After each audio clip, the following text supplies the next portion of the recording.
Bom dia, boa tarde, boa noite. Eu não sei o momento nem a hora que você vai ver esse vídeo. Então, eu sou Giovana, estou aqui agora em Cachoeirinha, no meu intervalo. Trabalhei pela manhã e agora eu vou fazer uma live. Por quê? Eu estou num processo onde eu estou recomeçando, onde a gente recomeça. Eu não paro. São vários recomeços. Por mais que eu tente, por mais que eu me esforce, eu estou mais uma vez recomeçando. E isso vai ser continuamente. Cada parada vai ter um recomeço. E não é problema recomeçar, não é problema errar. O problema é parar. O problema é se frustrar e não se mexer, não fazer nada. Isso sim é um problema. Porque quando eu estou fazendo alguma coisa, eu estou em movimento. E isso é muito bom. O movimento nos dá vida, o movimento nos transforma, o movimento faz nós crescermos no processo. O movimento nos coloca a estar em mudança. Agora, quando eu estou parada, como eu estava, acho que desde o início de julho sem fazer uma live, sem fazer uma leitura, sem estar na internet, vamos dizer assim. E agora é o momento de nós fazermos o ID. O ID e pregar o evangelho a toda criatura. E todo aquele que crê será salvo. Então não é o momento da gente ficar sem falar, não é o momento da gente ficar parada, não é o momento da gente não fazer nada. Não. Mais do que estar fazendo errado, não fazer nada não faz diferença. Porque não muda, não transforma, não cresce. Não deixa de ser menino. Paulo fala ainda do versículo do como menino, se alimentar como menino, falar como menino, ouvir como menino. Ele não podia falar da mesma forma para meninos e para pessoas mais maduras. Então a gente precisa amadurecer, a gente precisa crescer, a gente precisa estar em movimento. E por isso eu estou aqui, nesse recomeço, nessa nova leitura, nessa nova etapa. Sim, uma nova etapa. Porque hoje eu acordei, hoje eu tive oportunidade, hoje eu tive mais uma oportunidade. Cada dia é uma nova oportunidade da gente ser melhor, da gente crescer, da gente viver mais uma vez. Então podemos ser gratos, podemos sim ser grato. Ser grato pela vida, ser grato pelo amor, ser grato por tudo que Deus tem nos dado. Esse mês de julho foi um mês bem agitado. Eu fiz uma live. No mês de junho, eu não fiz nenhuma. E eu disse, antes que o julho acabe, eu vou fazer uma live. E agora, já é dia 9 de agosto. Já se passaram 9 dias e eu não fiz nenhuma live. Então, eu cheguei do serviço e disse assim, eu vou fazer a live. Porque se eu deixar para preparar, se eu deixar para fazer, se eu deixar para depois, passou um mês e eu não fiz. Então, faça, faça. Faça e faça. Não pare. Esteja em movimento. O propósito dessa live é leitura de provérbios. Então hoje é dia 9. A leitura vai ser lido o Provérbios 9. E eu peguei um livro que eu adorei muito. Adorei esse livro. O livro se chama Pare de se sabotar e dê a volta por cima. Como se livrar dos comportamentos que atrapalham a sua vida. Eu ouvi esse livro, falar sobre esse livro, Thiago Rocha falou sobre esse livro numa live. E eu coloquei no YouTube e escutei o audiobook. Gente, eu amei esse livro. Espero que vocês também gostem. Eu vou mostrar a capa dele, como é que é. Flipping. Então, pare de se sabotar e dê a volta por cima. Eu abri o livro, no capítulo 6, e diz assim, limitação fatal, número 2. Então esse livro ele vai falar de sabotagens. Eu vou ler o sumário para vocês terem uma ideia do que a gente está falando. Algo está prejudicando você. Número 1. 2. Os fundamentos da superação das limitações pessoais. 3. As 5 leis das limitações pessoais. 4. Visão geral. As 10 principais limitações fatais. 6. Limitação fatal. Ai, desculpa, eu não li o 5. 5. Visão geral. As 10 principais limitações fatais. 5. Limitação fatal número 1. A prova de balas excessivamente confiante. Número 6. Limitação fatal. Número 2. Essa é que eu vou estar lendo para vocês hoje. Pouco autoconfiante. Número 7. Limitação fatal 3. Docinho de coco. Super protetor. Número 8. Limitação fatal. Número 4. Crítico, exigente, implicante ou rude demais. Número 9. Limitação fatal 5. O iceberg. Pouco afável. Número 10. Limitação fatal 6. Catatônico, paixão, visão ou vigor baixos. Número 12. Limitação fatal 8. Tartaruga resistente a mudanças. Número 13. Limitação fatal 9. Vulcão agressivo, raivoso. 14. Limitação fatal número 10. Rápido no gatilho, pouco autocontrole e impulsivo. Número 15. Elaborando um plano de tração. Número 16. As limitações são pessoais. Minha história. 17. Combinações de limitações pessoais. 18. A superação das limitações pessoais começa em casa. 19. A superação das limitações pessoais no trabalho. 20. Limitações pessoais e cultura. 21. Dando ouvido aos demais. O poder da opinião sincera. Conclusão. Criados em cativeiro. Então, eu vou ler apenas 2, tá? Eu tô no capítulo 6, na página 36. As ostras me lembram Charlie Brown, personagem do desenho Snoopy, um garoto ótimo que se esforça para ser gentil com todos à sua volta. Porém, essa limitação toma conta dele. Ninguém o leva a sério. Ele não consegue fazer contato visual com as pessoas quando fica tenso e é indeciso. Vive sendo passado para trás, mesmo tendo um coração generoso. Sempre se preocupa com os demais, mas ninguém liga para ele. Deve ser frustrante saber que você possui talentos e nunca ter a oportunidade de colocá-los em prática. As perdas decorrentes dessa limitação pessoal são tremendas. Vidas que nunca se realizam plenamente. Sonhos que nunca tenta alcançar. Conheci algumas ostras ao longo dos anos. E o que eu tinha vontade de dizer era: abra-se para o mundo. O Speed Channel, canal de TV a cabo dedicado às corridas, telefonou para o meu escritório. Alguém de lá ouvirá falar a respeito dos resultados que minha empresa estava alcançando em escolas e organizações e queriam saber se os princípios da superação das limitações pessoais dariam certo no mundo de NASCAR, a maior associação automobilística americana. A proposta era simples. Juntos escolheríamos uma equipe de NASCAR e a nossa tarefa seria tentar fazer acelerar e obter melhores resultados nas pistas após aplicar nossos processos para aprimorar o desempenho. O primeiro passo era coletar os dados comportamentais sobre cada integrante da equipe, selecionada, incluindo seus proprietários. Eu sabia muito pouco sobre NASCAR, embora meu filho Mika, que é fã de corrida, falasse muito sobre o assunto. Logo ficou claro que eu tinha muito que aprender. Na primeira reunião com a equipe, um dos homens se aproximou de mim. Então, há quanto tempo você trabalha na NASCAR? Há uns 20 minutos, respondi, depois de consultar o relógio. Dá para imaginar quanto meu currículo os impressionou? Tudo o que eu sabia sobre esse universo era que os carros corriam em altas velocidades em circuitos ovais. À medida que passei a trabalhar com a equipe, tive uma excelente impressão. São ótimos colegas de trabalho e amo o que fazem. Eu não tinha noção de como o mundo de corrida era difícil até estar no meio dele.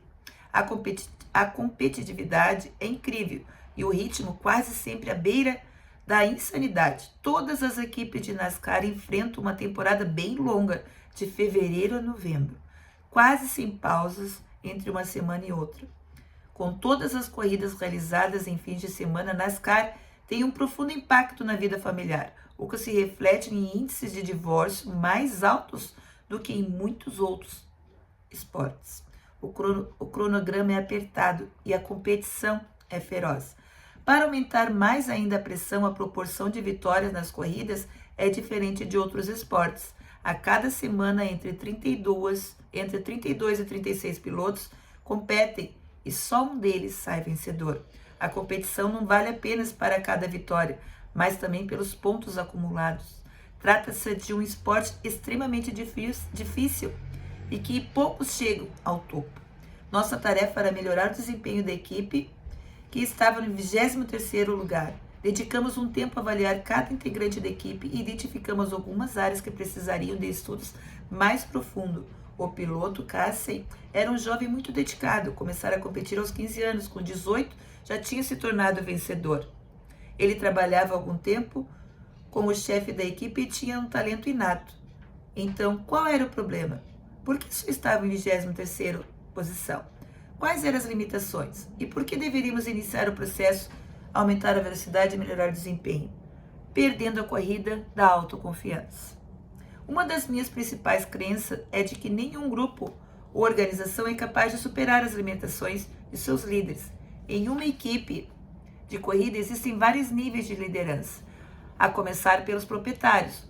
Como um dos proprietários, Terry, admitiu em tom de piada: eu sou a maior limitação da equipe. Em alguns momentos ele tinha certa razão, mas não na hora da corrida. Durante a prova, todos têm seus papéis a cumprir, mas os principais são o piloto e o chefe da equipe. Naturalmente, o piloto é quem dá as instruções de dentro do carro ao chefe da equipe, que faz fazer os ajustes necessários referente à dirigibilidade do veículo e ao seu desempenho na pista. Se eles não se comunicarem bem, haverá problema.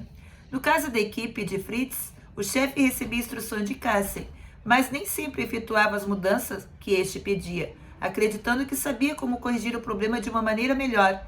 O chefe muitas vezes dizia Casey o que tinha feito as alterações, quando de fato fazia algo diferente, visando melhorar o desempenho de Casey.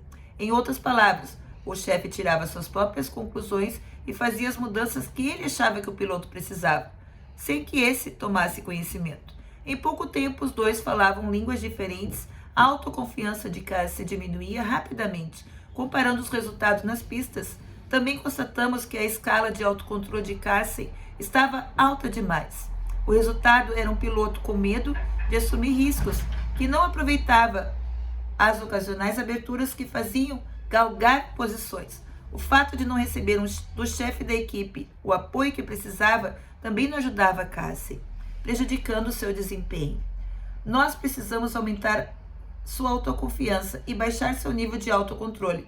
Do ponto de vista comportamental, isso não é muito difícil, mas uma terceira limitação complicava tudo. Casey era resistente a mudanças. Para aumentar a confusão, o chefe da equipe dizia ao piloto que ele estava se saindo muito bem, quando na verdade não estava. A motivação, a união da equipe estavam terrivelmente baixa. Quais eram os indícios da baixa autoconfiança de Casey do ponto de vista comportamental? Em primeiro lugar, ele não corria risco, e se tratasse de roubar uma posição e se chocasse contra o muro. Após andar de carro, madrinha, algumas vezes passei a ter grande empatia por essa sensação. Por que percorrer a pista no Alto Madrinha a 225 km por hora? É brincadeira de criança. Os carros da corrida chegam a atingir 255 a 300 km por hora, dependendo do circuito. Durante o trajeto, os pneus ficam superaquecidos e tudo que estiver solto na pista vai ficando colado a eles. Conforme se acelera, os detritos presos nos pneus são lançados contra o paralama, de modo que o piloto está com a sensibilidade à flor da pele, enquanto tenta bater no muro, que às vezes está a centímetros de distância. Tudo isso em uma pista lotada, na qual todos têm um objetivo: ultrapassá-lo ou fazer com que você bata. No mínimo, é difícil manter foco. Eu compreendo perfeitamente que alguém se sinta muito à vontade de ultrapassar carros a 290 km por hora, mas essa tarefa de Casey e a tarefa do chefe da equipe era fazer o veículo os ajustes necessários para que se permitam assumir a dianteira. Outra característica da autoconfiança baixa. Outra característica da autoconfiança baixa é não conseguir tirar proveito das oportunidades. Antes de cada curva, às vezes os pilotos se aglomeram no momento de aproximação de modo que 3 carros podem ficar colados, mas é impossível manter essa proximidade, pois quem fica do lado de fora da pista precisa percorrer uma distância maior a partir de uma posição desfavorável. Para não falar do muro que se aproxima a 260 km por hora. Quando 3 veículos entram colados na curva, isto muitas vezes significa que alguém vai bater contra o muro. Geralmente, um dos pilotos se afasta e deixa que os outros 2 se enfrentem. A ostra é aquele que tira o pé do acelerador e deixa os outros avançarem. É indecisa e hesitante, perde a oportunidade de ultrapassar alguém. Mas a segurança não é vantagem quando se está a 290 km por hora. Ela não ganha corridas. Além das pistas, a autoconfiança baixa de Casey permeava outras áreas. Sua relutância em tomar a iniciativa de entrar pessoas causou grande impacto dos patrocínios. Com os aficionados, ele se dava bem. O foco era esporte e sabia o que fazer. Mas com os patrocinadores era mais difícil. Ele não sabia certo o que esperava dele. Eles não sabiam o que esperavam dele e ficava constrangido nessas situações. Casey era tímido e complicava ainda mais. Com o tempo, vários patrocinadores e seus representantes começaram a achar que Casey estava esnobando. Estavam confundindo pouca autoconfiança e timidez com orgulho e arrogância. Mas não importa, o resultado era o mesmo. Ele começou a perder a preferência dos patrocinadores, o que é fatal no mundo do automobilismo. Também nos voltamos para as limitações da equipe. Quando começamos o processo, o pit stop durava entre 16 e 17 segundos. À medida que a equipe passou a trabalhar melhor em conjunto, esse tempo começou a baixar. Os integrantes discutiram o que estava dando certo para eles, como equipe, quando o carro estava no box. Superando as suas limitações pessoais, a equipe galgou posições nas classificações e nos resultados finais. Nas primeiras semanas, Casey obteve as melhores classificações da sua carreira e o seu desempenho continuou a melhorar. Então, como era de se esperar, ele atingiu o patamar mais alto permitido por essas deficiências. No caso da equipe, subiu da 23ª para a 12ª posição. Foram ganhos incríveis para tão pouco tempo. E o grupo tinha todos os motivos para se orgulhar. Casey estava fazendo o melhor possível para atingir o máximo de desempenho, apesar das suas limitações. Mas não foi forte nem rápido o suficiente. Entre o seu desempenho nas provas e os atritos de cada vez maiores com alguns patrocinadores, a carreira de Casey naquela equipe estava chegando ao fim. No fim das contas, não importava que ele fosse talentoso ou uma pessoa boa. Tudo se resumiu à sua incapacidade de encarar as dificuldades. Sua baixa autoconfiança acabou assumindo o controle e determinando o nível do seu sucesso que ele poderia alcançar. A despeito dos seus incríveis talentos e habilidades, suas limitações pessoais lhe custaram o contrato com Fritz. E qual é a origem da falta de autoconfiança? Na minha opinião, nascemos assim. Certos relacionamentos e acontecimentos determinam a forma como nos vemos. Refletir sobre isso pode ser útil. Então, assim, tomada de decisão, saber quem somos, saber o que estamos fazendo, o que queremos, qual o objetivo, foco. Essa, inclusive, foi uma das coisas que eu falei na minha apresentação da mentoria dos palestrantes. Foco, porque eu estava assistindo uma live e eu estava numa reunião presencial. Não tinha foco em nenhuma das duas. Por mais que eu quisesse estar presente, escutando a live, participando da reunião, eu não estava nem 100% nem na live e também não estava 100% na minha reunião.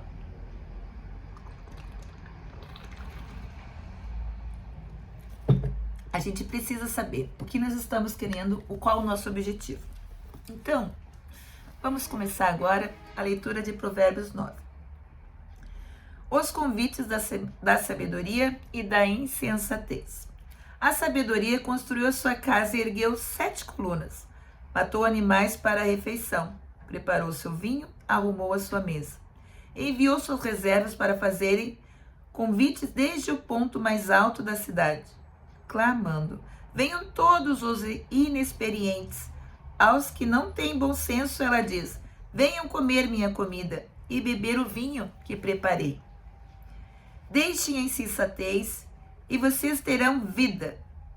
Andem pelo caminho do entendimento. Número 7. Quem corrige o zombador traz sobre si o insulto. Quem repreende o ímpio mancha o próprio nome. Não repreenda o zombador. Caso contrário, ele o odiará. Repreenda o sábio e ele o amará. Instrua o homem sábio e ele será ainda mais sábio. Ensine o homem justo e ele aumentará o seu saber. O temor do Senhor é o princípio da sabedoria e o conhecimento do santo é entendimento. Por seu intermédio, os seus dias serão multiplicados e o tempo da sua vida se prolongará. Se você for sábio, o benefício será seu. Se for zombador, sofrerá as consequências. A insensatez é pura exibição, sedução e ignorância. Sentada à porta de sua casa, no ponto mais alto da cidade, clama aos que passam por ali seguindo o seu caminho: venham todos inexperientes. E aos que não têm bom senso, ela diz: a água roubada é doce e o pão que se come escondido é saboroso. Mas eles nem imaginam que ali estão os espíritos dos mortos, que os seus convidados estão nas profundezas da sepultura. Então, aqui está dizendo um convite à sabedoria e à insensatez.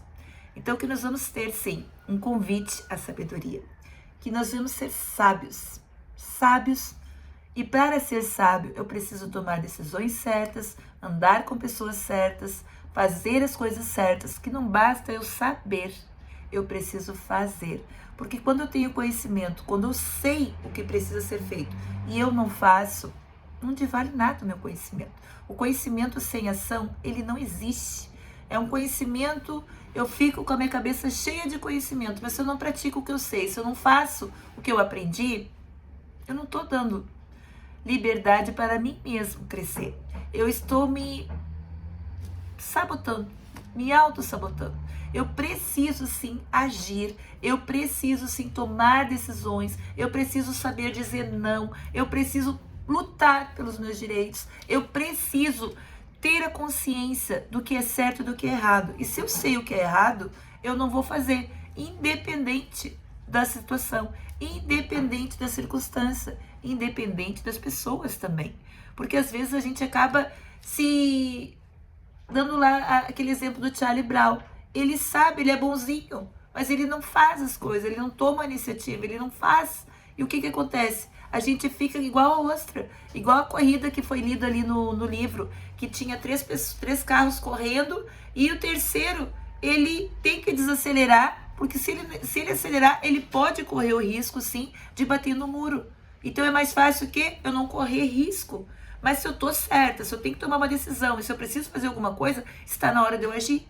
Então, quando eu não ajo e eu sei que eu preciso agir, eu estou sendo igual a ostra. Eu estou me colocando dentro de uma concha e a minha preciosidade, a minha validade, no caso, ninguém vê. Eu estou fechada numa ostra. Eu preciso abrir a minha ostra, eu preciso mostrar essa pérola, essa preciosidade para que tenha valor. E isso, infelizmente, a pérola na ostra, ela é uma ferida, é uma cicatrização. Ela precisa sofrer, ela precisa ter aquela pedra ali para virar aquela preciosidade, que é uma pedra preciosa que a gente chama nas joias, né? Então, assim, a gente pode sim ser melhor, a gente pode ser sábios. Não somos sábios todo o tempo, não vivemos todo o tempo sendo pessoas sábias, mas nós, eu estou olhando para cá porque ali está o relógio, porque a 1h15 eu tenho que estar no serviço, e agora são exatamente 10:50. Então, é um processo. Isso foi um processo. Estar aqui trabalhando pertinho do meu serviço, eu saio 5 minutos antes do meu horário. 1h10 eu posso sair daqui, que 1h15 eu estou no meu serviço. Isso é uma caminhada, isso é uma decisão. Sabe quantos anos eu fiquei trabalhando longe morando lá na Restinga e trabalhando em Cachoeirinha, eram 6 horas dentro do ônibus, viajando de ônibus, fora o tempo que a gente fica na parada, quando o ônibus passa e não para, quando o ônibus passa e tá cheio, tá lotado e tu fica esperando o próximo, ou então quando o ônibus para um atrás do outro e o teu passa por fora e vai embora e tu fica na parada esperando o próximo ônibus. É uma tomada de decisão. Foram mais de 15 anos para mim tomar a decisão de morar perto do meu trabalho. Então, você que mora longe do seu trabalho, que se você pode mudar a sua casa para perto do seu trabalho, os seus filhos estudarem perto do seu trabalho, não perca tempo. Eu já errei, você não precisa errar. Você pode sim trabalhar perto do seu serviço, seus filhos podem estudar perto do seu serviço e você ter uma qualidade de vida. O tempo que eu não tinha para fazer exercício, para fazer minhas leituras, para poder me dedicar, estava nesse tempo que eu estava dentro do ônibus. Então a gente precisa cada vez mais valorizar o nosso tempo, a nossa vida e saber cuidar. Isso é sabedoria, cuidado, conhecimento colocado na prática. Então a gente precisa aprender. Eu não preciso errar. Eu posso olhar a uma pessoa fazer alguma coisa errada e aprender. Com um erro dela, eu não cometo esse erro. Então, cuide da sua vida, cuide do seu corpo, cuide da sua mente, aproveite, pare de se sabotar e viva a plenitude em sua vida. Tchau, tchau. Deus te abençoe. Tenha um ótimo dia, um excelente dia. Seja bênção na sua vida para você e para mim também. Você pode ser mais precioso que uma pérola. Você pode ser maravilhoso. Tenha um plano. Deus tem um plano na sua vida. Tchau, tchau.